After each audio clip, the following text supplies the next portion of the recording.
All right, everybody, welcome back. This is the MGM MarketAbilities podcast, and we are still here with Pastor Troy and Beth. A whole week later. Yes. A whole week later. And somehow we're We've wearing stayed all the here. same clothes. They've not let us out of this room. Traded shirts or something. We slept on this hard table. It's beautiful, though. Wasn't it great for your back? It was. It was awesome. Yeah. Straightened out. Praise God. Okay, so we got to know them, pretty well over the last podcast. Kind of get to know everything that they're about, and if you guys are interested in what they're doing, I will leave links in below that you can check everything out: the church, the foundation, the Herrin House of Hope, everything. Thank you. But on this episode, we'll be talking about kind of that knowledge commerce, right, and like how that's exploded over the last, That's a transition point. Yeah. Big. Yeah. It's a big step. People want what step. you know, what you've done. I mentioned as we closed the last one that when I was just building churches, Beth and I were just out there ourselves. We got appointed. You go start a church. Right. So you would add Lucas's family. You'd add this family. So everything was by addition.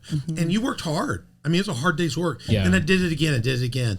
And as I get older, and I'm 57 now, I'm no longer 25. Sure. I can't do that. Right. But Yeah. I have a wealth of knowledge and experience that is usable. Yeah. So what I've had to do is try to switch gears, which is hard because as we told the story earlier, when I ran the Crusades with you back 8, 9, 10 years ago in Thailand, I stood in between a guy with a machete. But if I'm going to take other teams and send other teams out, who's going to stand there? Yeah. Who's going to do that? So you're going to have to train up a team that has that spirit, that has that heart. And my calling is to plant, to feel it. And so I'm kind of like General Patton.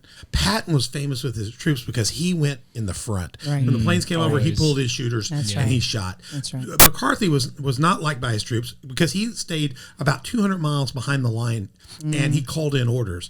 I've always been a guy that's first over the top. Right up, that's and right. I'm like King David was. I'm down to attack. And then one day they told King David, you can't go out anymore. You're going to get killed. You're the light of the world. So I've had to begin to change my mind to go, I got to be the president of these. I can't be doing all this myself. So I'm going to have to now pick people, put that in it, and now switch to multiplication. It's hard because I want to go.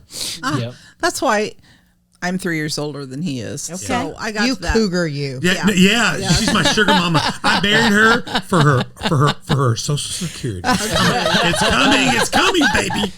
So I got to that point of realizing I'm getting too old to do all this stuff before he did. Before I did. So then I started, when he got to that point, I was able to say, hey, buddy, you're getting too old to do this stuff.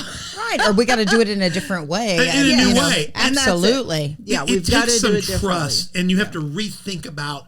You take your founding principles, but now you have to figure how do you make them transferable. That's right. What was just your personality, and what is the reality? And so you have to learn and develop a new model. So now what I do is I've got a thing called the plumb line. We go in, we identify key leaders, and I train them, and then I send them out to plant the next level of churches. I have churches in Thailand. To be honest with you, we haven't gone to Thailand since COVID. But I'm with them online. I'm with them on Zoom. There are churches and small groups meeting that I haven't seen ever. And I'm their spiritual grandpa, not their dad. Awesome. You understand? Yeah. And we're going to go this year probably. And we're going to meet people I don't even know that are a part of a system I created. And then in Liberia, I got shocked this week. We had our national director, Reverend Pei Cooper Mundolo, in.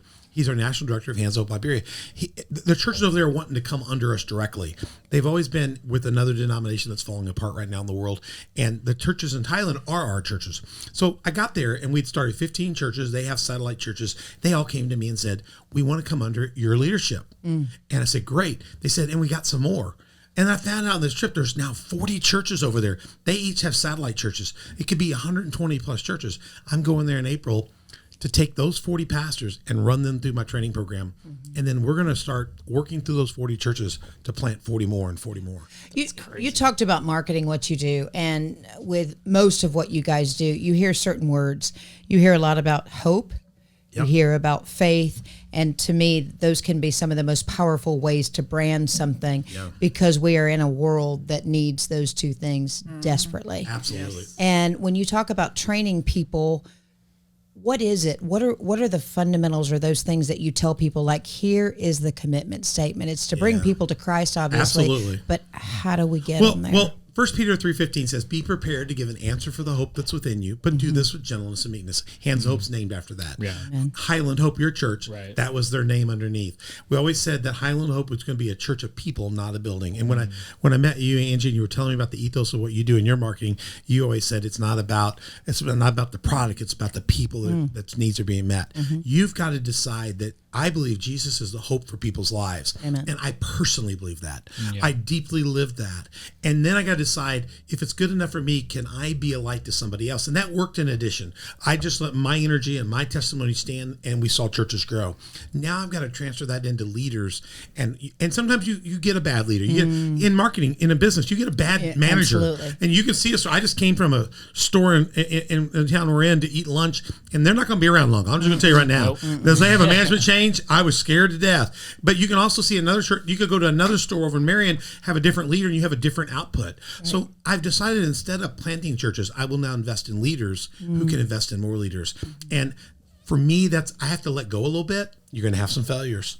But if your principles are there, they'll guide you through. And mine is to transfer hope, that I serve a living God. He's powerful. I have enough stories about what God's done that I can transfer that to them, and then watch them, to see them, to start seeing things happen. So you have to have, my brand is that I believe in a God that can change lives. Amen. And he changed mine. Yeah. Amen. And he's changed hundreds of others. Right. And those basic principles work anywhere. Anywhere. Anywhere in the world. But then you get to a point where things that work in Liberia don't work in Thailand. Yes, I mean, that's because they don't relate to it's a different place. Okay. Culturally different place, different systems. So you have to learn. That's where you have to feel that culture a little bit. Adjust with those pastors. You know, I told a story one time. I was preaching about an example of a dog doing something. Nobody understood that in Liberia because nobody has a dog. Oh. And if they had a dog, well, it's livestock. So Oh, we're in this really? village, you know what I'm saying? Okay. So the concept of a pet dog. Yeah. We were at our house. One of my good African friends, he runs a seminary there. He was there getting some medical treatment. He came and stayed with us for a month. You remember when Jerry was there? And but that's dog Bo Dogs. He's gone now, but he lives on in an urn on our table. But he's there. But Bo would lay on him. Just loved Jerry. And one day Jerry's recovering from colon surgery, and he's laying there, and he says, "I really love Bo." He says, "In my village, dog meat is sweet." Oh, And I said, but I never knew what a dog would be like. And so he lived in our house for a month. He said, "Americans value their dogs very much, don't they?" And I said, "Yeah, Yeah, they become like children. So you can't just transfer your ideology over Right. to somebody and you can miss it. And so you've got to figure their thing out. So in marketing, I think just like in church planning, you got to know, you got to believe in what you're doing. Oh, well, and I 100%. think also too, when you're working overseas, you have to get past some of your American stuff, prejudices. your own personal stuff. Like in Thailand, you have to get past the fact that you're working with a lot of lady boys and a lot of ex-prostitutes or current prostitutes. I mean, there's a lot of things there that you just got to check your attitude. In the American church And you model, just gotta- not many people are going to be thrilled to know that their pastor was a former prostitute working a club and probably seeing 20, 30 clients a night. I'm serious about that. Yeah. He knows that. We started one of our churches over there by renting out that club called Spider Girl. We do a concert there. We rent the whole club out. The girls are off for the night. They're happy, trust me, and the lady boys. And we just get out there and let our band play, share Christ. Every other place on the strip, it's like Bourbon Street. They all, out of respect for what we were doing, turned their music off. They never turned their music off, and we end up leading a bunch of them to Christ because. But the church that I have there is actually led by a former prostitute. Well, interestingly enough, when Christ was here and roaming among us, those were the same type people he wanted to hang with, that he would go in search of. So I think it's just continuing that work, and it's so important. You find a need and fill it. Absolutely. Yeah. And, you may think you've got it all figured out, but I'm telling you, if you'll just take some time and you research and you study, and because if you're going to be knowledgeable in other things, why not in faith? Are you afraid? Some people are afraid to wade off into those waters. So that's why your work is so important. My biggest fear right now is that I've got to change the way I'm doing things. And that's probably the biggest, challenge we have in our marriage right now is I got 3 organizations, but I'm still patting. I want to go over the hill myself. We just cooked. We do a barbecue thing every year on Super Bowl weekend, Friday and Saturday at Sam's Club in Marion. Where we sell 807 slabs of ribs this year. We'll sell, and that is a process. And that's a process. We cooked them all over Friday and Saturday. We did it with you before. So good. Yeah. So we just cooked 807 of those in one day. Yeah. And so they're ready, and then we'll reheat them on site and sell them frozen. It's not the recipe that we got was special. That's not the same recipe. I'm like, this is like a 2-week process. You got my world championship. Yeah, they're getting 1 step or 2 back, but they're still delicious. We sell out in 2 days. Sam's Club is so excited because we haven't done it since COVID, and it's a lot of work. This year was the first time ever in our church, the cooking team, I did not put 1 rib on the grill or take 1 rib off. Aw. I didn't coat any. I was a grunt. I cleaned the grill afterwards, and I folded stuff, and Beth and I packed the set away. I carried them to Sam's.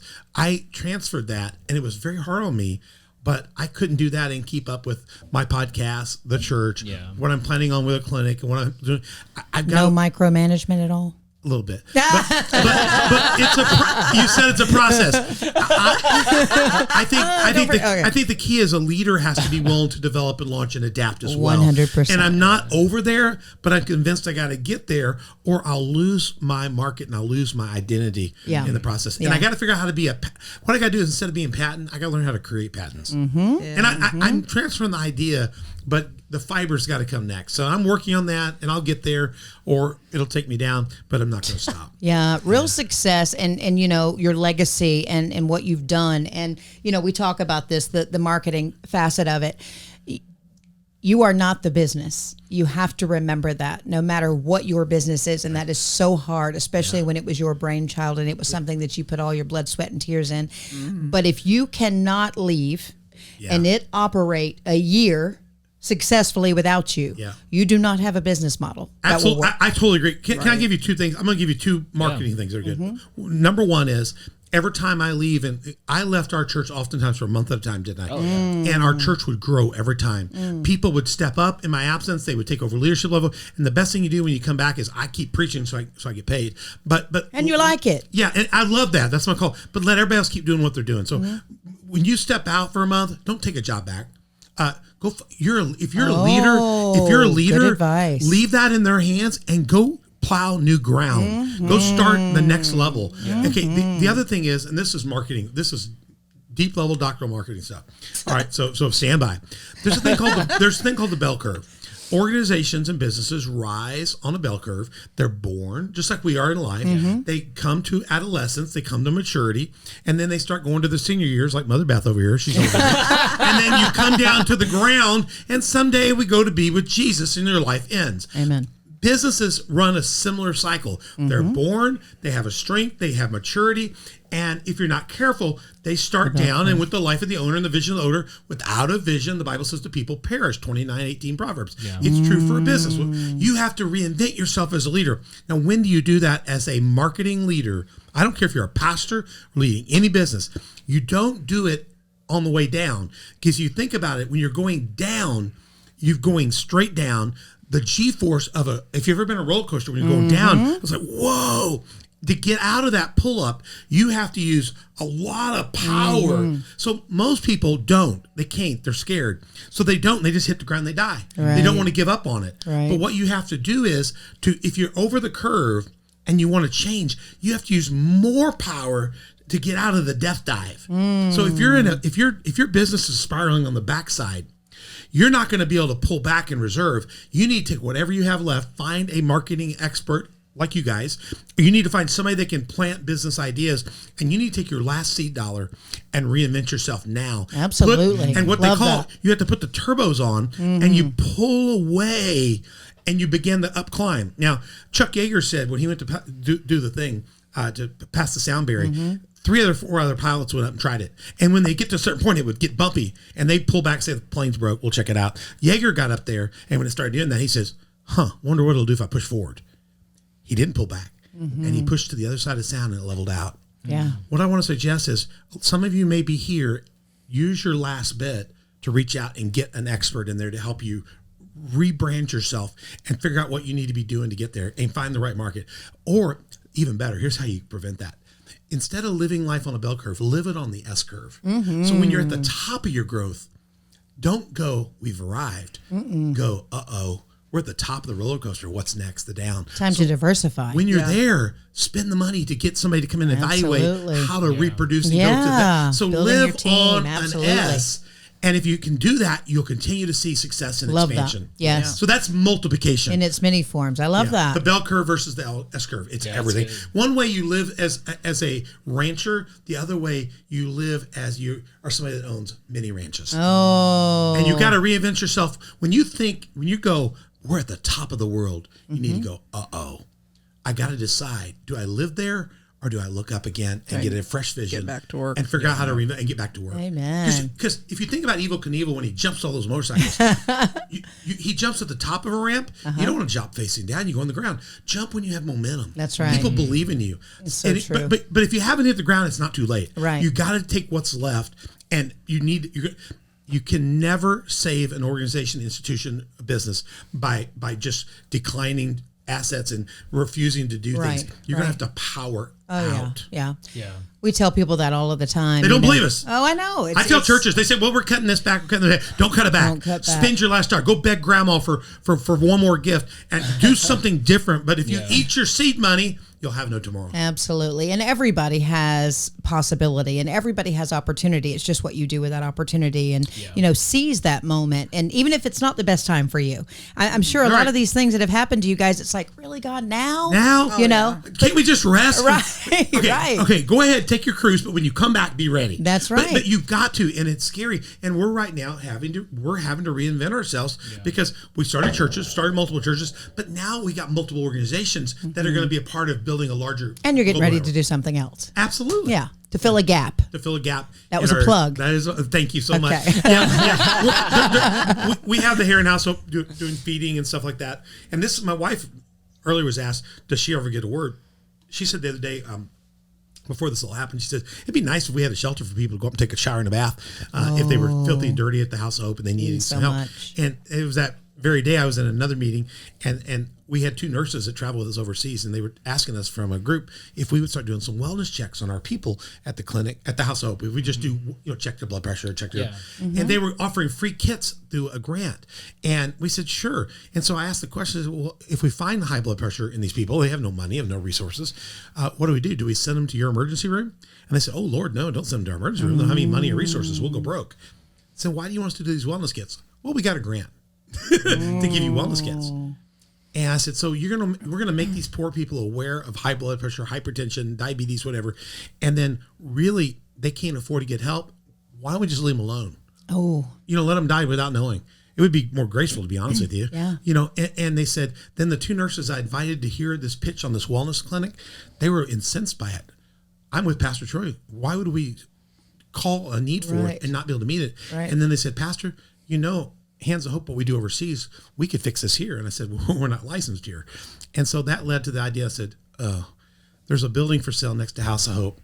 And God gave us the money to buy an equal footprint. And we reached out to the Williamson County ESDA authority who we work with for emergency stuff. And they said, if you want to do a gap clinic, we'll get behind you. We reached out to IDPH through Williamson, Perry County, Bi County.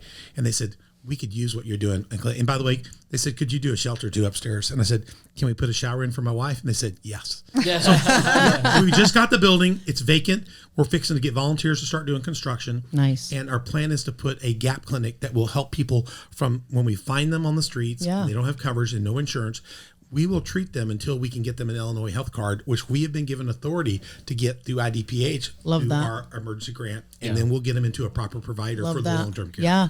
And also taking care of the providers in the region, right? Absolutely. They'll have a patient base. Where can people actually help or donate or whatever? Right now, I think the best thing it would be through Hands of Hope Foundation. Okay. If they would go there, email us, talk to us. What we'll be looking for is right now they've already given us access, IDPH, to a mobile clinic. So maybe even as early as September of this year, we may start doing the wellness checks. So So we'd go to like West Frankfurt has a homeless community. We're going to go there and just check people.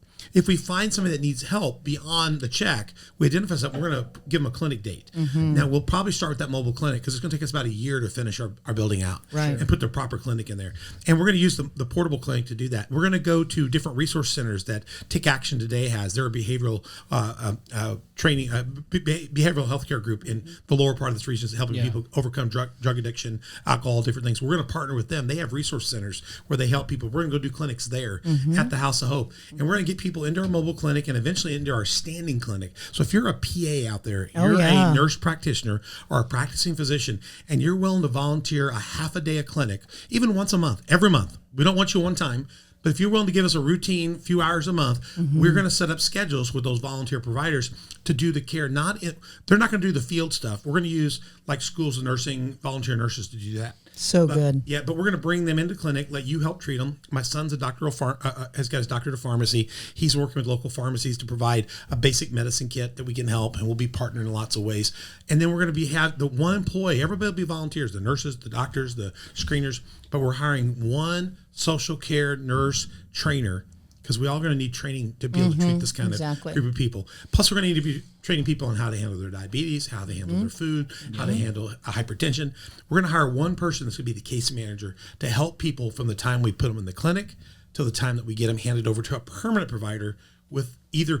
We may find people out there that actually have VA. They just don't know how to access it. Yeah. We'll get them in the VA. Yeah. Or we'll help them get their card. So what we're going to do is open a Hands of Hope base called Hope Community Clinic, but it's going to be called the Gap Clinic. You know, I was just thinking when COVID hit, we worked we started the House of Hope, but during COVID they did deliveries of meals, and Troy and I took on this little housing in delivering meals in Herrin, delivering meals to one person because his grandpa asked us. My grandfather's 102. He's 100. Well, he was 98. And you do then. what he says. So absolutely. It was his route. At 98, he was delivering meals. After a couple of weeks, some other guy sticks his head out his door. Hey, can I have a meal? Can I get a meal too? Well, before you know it, we're taking meals to all everywhere. But then for 2 years, what we noticed was it's like all of them changed. By the time it was over with, just the fact that somebody cared enough to bring them meals, brought them hope.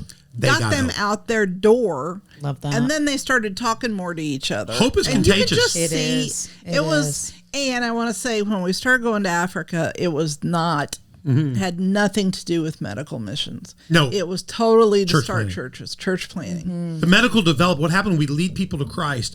We would rebuild churches. We started sponsoring scholar kids to go to school, built first schools there. But then those kids would die of basic diseases like malaria or appendix. And we began to realize this is a crime to help these children out, only to lose that investment, learn, develop, and launch. They have no doctors. Most people never see a doctor. So we started taking medical teams, and then we built a clinic so we could actually maintain our own investment. Is that crazy? And so now, today, our last of our university scholars from about 10 years ago just got his nursing degree. Our clinic over there is run nothing but by our nurses and techs and our midwives. We had to hire everybody in the beginning, and now they're just our people. And there's just so much more to that story that you can't even imagine how self-sufficient they've become. So now it's coming. Now it's leading to opening the clinic at House of Hope. The clinic in Liberia is going to lead to the clinic here. Yeah. Okay, we're going to have like 12 more episodes, so we're going to need you guys to stay tuned. But what we multiplication. Absolutely. What we found out today is, look, I don't care where you are in the world, people are very, very similar, right? Yes. And then you're probably wondering, well, this is MarketAbilities. I thought you were going to talk about marketing for my business. The best piece of advice was given today. Figure out what you can offer other people, and they will come to you as a result. Yeah. That is your payment. How can you help other people, and your business will be helped? Guaranteed. Yep. Absolutely. Sometimes you just got to get out there also and get another viewpoint. I have a mentor. I have people outside that say, hey, have you thought about this? Get out there and find somebody that's wealth in marketing and let them Pastor analyze Troy, call him. He'll let you know what you can do. Yeah. HOHfoundation.org. We'd love to have people, if they're interested in the Gap Clinic here in the Herrin, Williams County area, call us. This is in development for a year. If you're a carpenter, contractor, concrete layer, we're going to be doing a building with all volunteers. We did the Herrin House up with nothing but volunteers. That's wonderful. What do you guys consistently need besides money? like we need people year that in are and year out. we need help. medical people, but we need medical people that are willing to work here now and overseas. Okay. We've never been able to say that before. Yeah. Right. And we'll get you on a list if we're not ready yet. Don't worry. Sure. We will call you back. I promise. Number two, we need people that are competent contractors, builders. If you're an architect out there, we need an architect right now.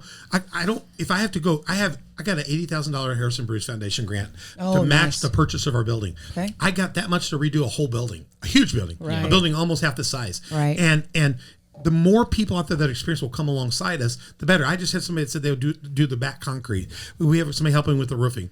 If you're a plumber out there, if you're an electrician, if you got have a a trade, skill of if you any sheetrock, sort. reach out to us. We won't work you to death. We'll spread you out.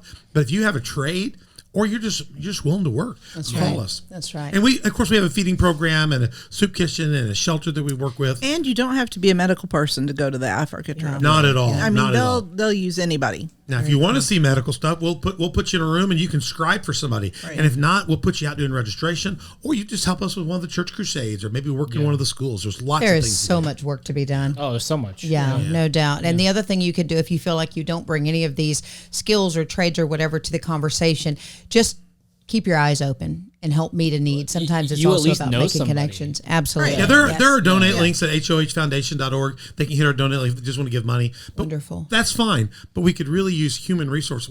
The job won't end with money. It gets started with money. Absolutely. It ends when you meet people's needs, but not just the needs of the consumer, the needs of the people that are part of the team. And we need people to be a part of our team because this is no longer by addition. I need multiplication. So help us out there.